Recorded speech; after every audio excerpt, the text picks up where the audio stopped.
It is definitely difficult. It's frustrating.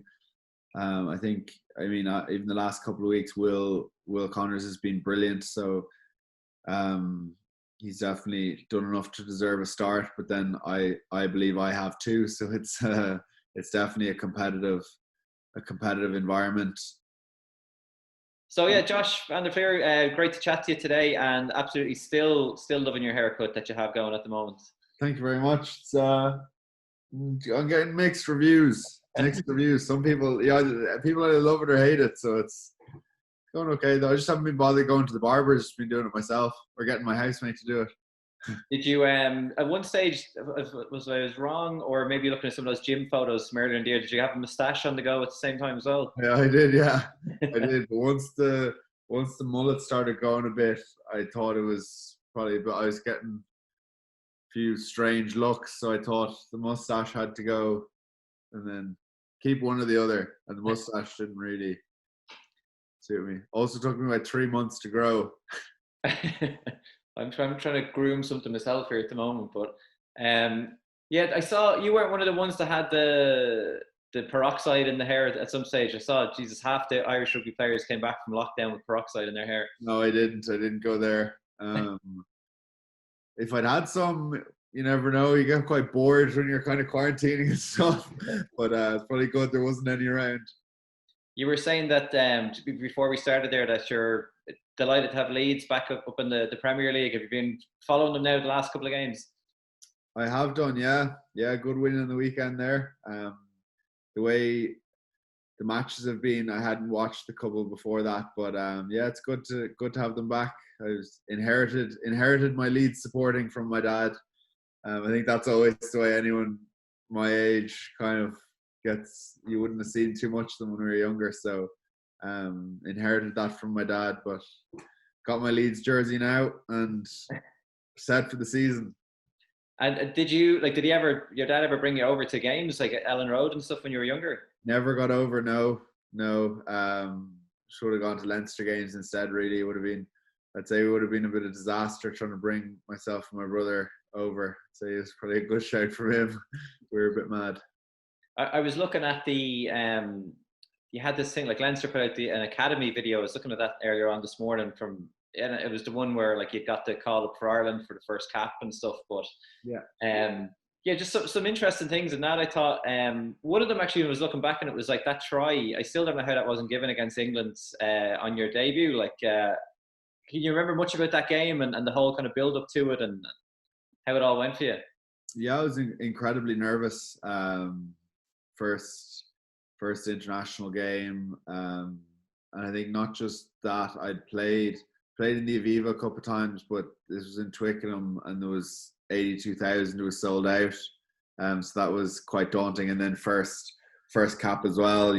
You as confident as you are, as good the season had been going to get to that point, it was still you have these doubts in your mind whether am I fit enough, am I big enough, am I strong enough, will I just be made a fool of at this level? So there's a bit of nerves around that, obviously, but once the game got going, it was like any other game. Really enjoyed it, but obviously we lost in the end, and as you mentioned, scored a try, got it down, and wasn't given. The ref asked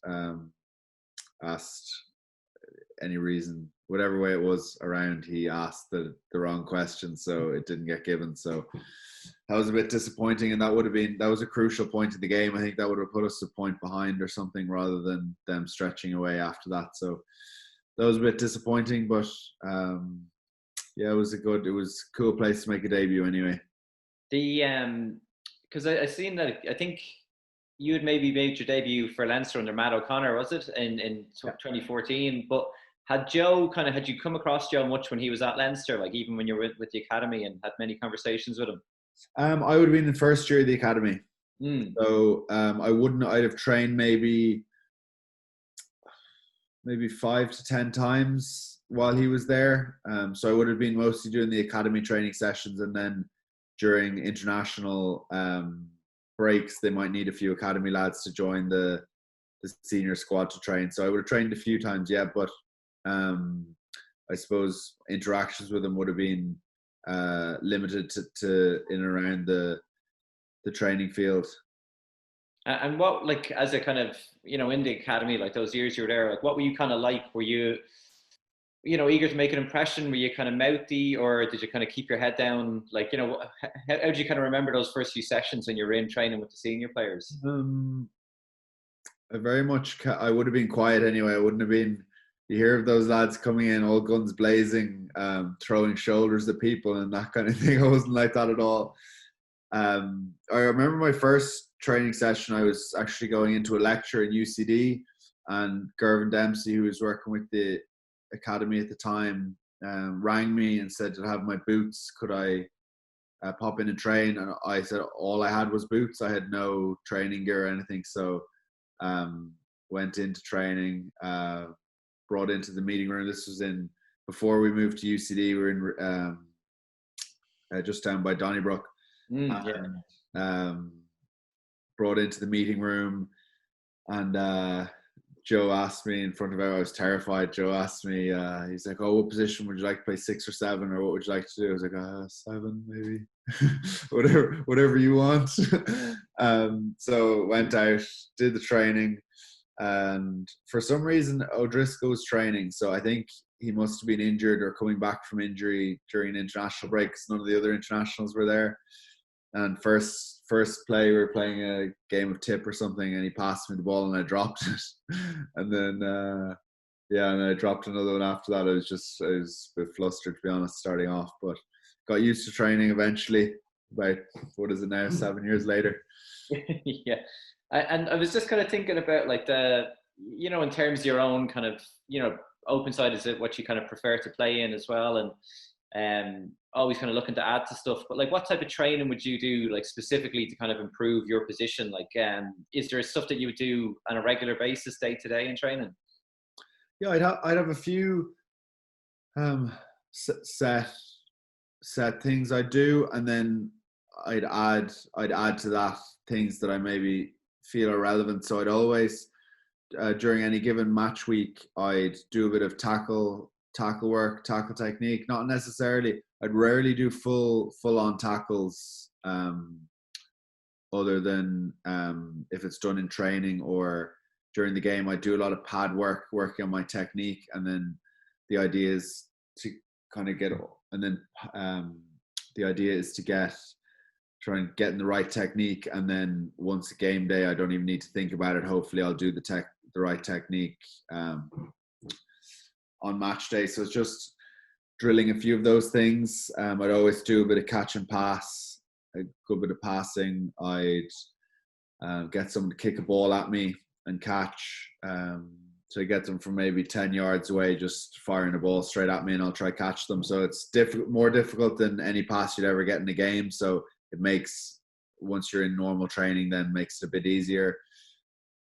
Do a few other bits and pieces. I think specific to number 7, we obviously do a lot of breakdown work. So working on hitting the first ruck, just with Hugh Hogan, who's the skills coach in Leinster. Bit of cleaning out, like clean outs of a ruck, so just hitting pads or working on poach technique, all sorts of different drills that you can do. So it'd either be before or after training is where we'd normally do it. And then any given week, then let's say I'm in a position on a kickoff where I might need to take a high ball, which wouldn't happen too often when you're playing back row. I might practice a few of those during that week, or maybe there's something I feel I might need to add to my game, a bit of footwork, and I'll add those things in. But I'd have those set things that I do every week, and I'd tip away at them every week and hopefully improve a bit. And yeah, the Hugh Hogan thing is interesting, isn't it, as well? Like, like it's something that only kind of people took a bit of focus on when you guys were getting to the semis and final there a couple of weeks ago. But like, has he, added a lot to you guys since he came in there? Like, wasn't it only officially at the start of last season? I think it was officially last season, yeah. But I've been working with him, since he's been, since he was he? I'm not sure in his exact elite player development or something elite like that. player development, yeah, that's right. so he'd have been in the office in Leinster, and I'd grab him to do. We'd do a bit of line out catching or a bit of poaching. We used to do a lot of poach work over the last few years, and it's really poaching was something that running turnovers was something I wouldn't say struggled with, but I wouldn't have had huge success with. I would have been more focused on doing other things. So did a huge amount of work with him around getting more flexible, stronger, better technique, and it's worked quite well. And I think you've seen maybe in how well we've dealt with physical contact in games and kind of technical things around the breakdown and tackle. You can definitely see the work he's done. I think he's got, as you said, he's got credit for it maybe the last season or two, but it's a lot of work he's put in over the last few years. So he really deserves all the credit he can get, because he does put a lot of work in. The other thing I was kind of thinking of is, even the fact that you did like a post-match interview there after one of I think maybe the Munster game, stepping up and doing a little bit more of that stuff as well. I was actually surprised to see you were 27 now as well. Like, so kind of kicked on to that next stage in your Leinster career of maybe being a leader, like doing a little bit more of that type of stuff, doing the grunt work. Yeah. It's I'd still rather be one of the considered one of the younger guys, but it's something that that I'm kind of finding myself doing a bit more. Is even someone like Will Connors, who'd be a couple of years younger than me. It's good, nice to be in a place of maybe having a small bit more experience than maybe some of the academy lads or lads younger than me, and you're able to maybe share that or share some of my experiences or thoughts on different things. But it's something I'm definitely trying to grow in my game, whether it's talking a bit more in meetings or being a bit more of a leader in the pitch is definitely a focus of mine at the moment. And what are you kind of like, out on the pitch? Like, what are you kind of like? I always remember, like, you would hear in the ref mic or on TV, Sean O'Brien would be someone, sir, always getting onto the refs and talking. Are you one of those guys as well, or do you just prefer to keep your head down and kind of get on with it? I wouldn't be a massive shouter, I guess, but I'd definitely like to.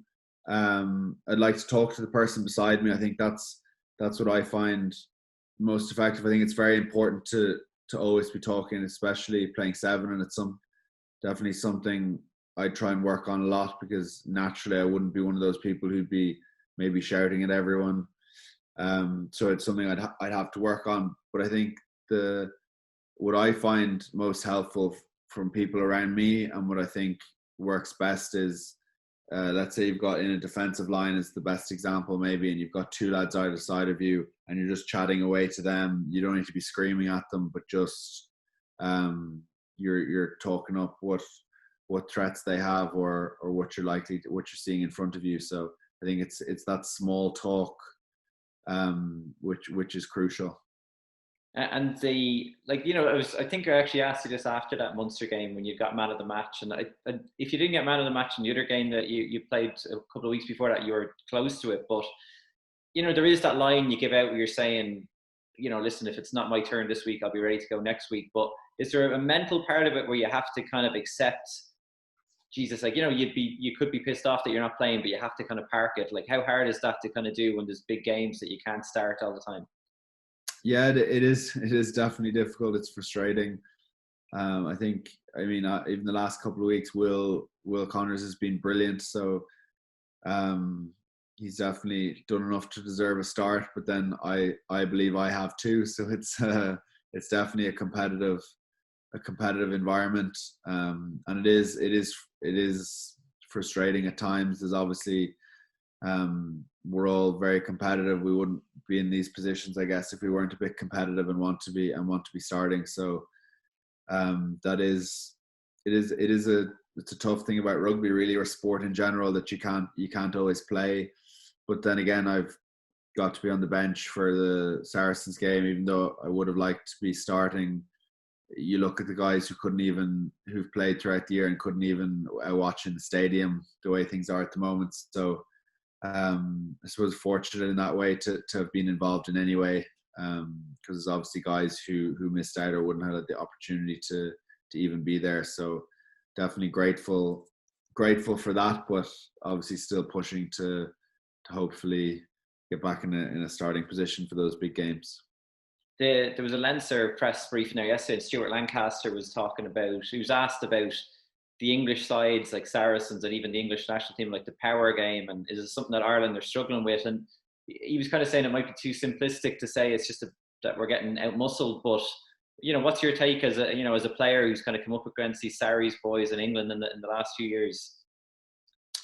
Yeah, I mean they are big guys. They're you have some big units who are a bit bigger than some of the lads who'd be maybe you'd see in Ireland, but yeah, it's obviously tough playing against a team that's that size. But then you don't, like, if someone's, let's say if I'm playing one-on-one with one of the bigger players, I'm not going to try and take him on like I'd take on someone the same size as me. Maybe you just got to be smart. I mean, if someone's bigger, maybe they don't move around as quick. So you just play different games. I don't think we'd change anything. I mean, even in Leinster, the team we have, even from a size point of view, I don't think I'd change anything. I think